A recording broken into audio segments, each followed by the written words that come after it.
गेल्या काही दिवसांमध्ये लग्नाचे आमिष दाखवून फसवणूक केल्याच्या घटनांमध्ये मोठी वाढ झाली आहे। ऑनलाईन भेटलेल्या व्यक्तीवरती प्रेम करणे, गोड बोलून फसवणूक करणे हा जणू गुन्हेगारीचा नवा पॅटर्नच झालाय। डोंबिवलीमधून अशीच एक घटना समोर आली असून एका महिलेला तब्बल 58 लाख रुपयांचा गंडा घातल्याची घटना घडली आहे। आपण लग्न करूया, पुण्यात राहूया असं म्हणत डोंबिवलीमधील एका 73 वर्षीय महिलेची 58 लाख रुपयांची फसवणूक करण्यात आली आहे। नेमकं प्रकरण काय आहे, महिलेची फसवणूक कशी झाली, संपूर्ण प्रकरण आपण या व्हिडिओच्या माध्यमातून समजून घेणार आहोत। नमस्कार, मी निखिल आणि तुम्ही पाहताय महाराष्ट्र कट्टा।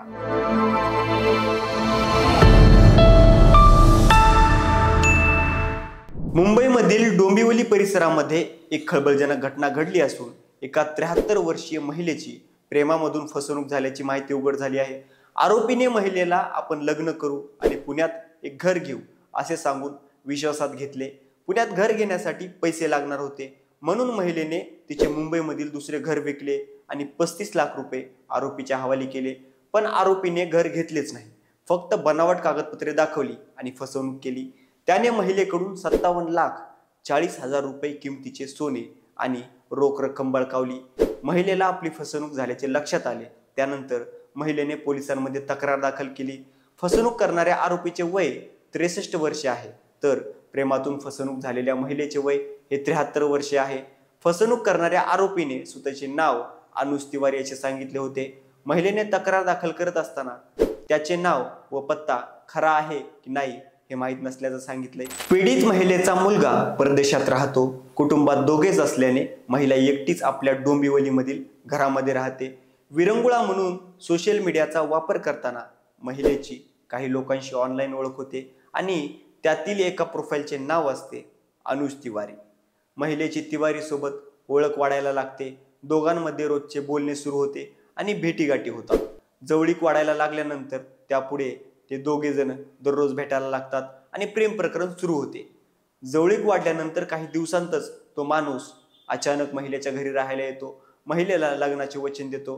पुण्यामध्ये घर घेऊन सोबत राहू अशी स्वप्न दाखवतो आणि त्यामुळेच महिलेचा त्याच्यावरती विश्वास बसतो।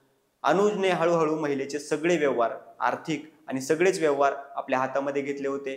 तिला पुण्यामध्ये घर घेण्यासाठी 35 लाख रुपयांची गरज असल्याचे सांगितले होते। महिलेने डोंबिवलीमधील एक घर विकले आणि त्यातून 45 लाख रुपये मिळाले।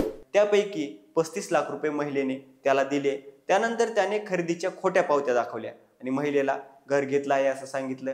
एवढेच नाही तर त्याने महिलेच्या घरातून 20 लाख रुपयांचे सोन्याचे दागिने पळवले।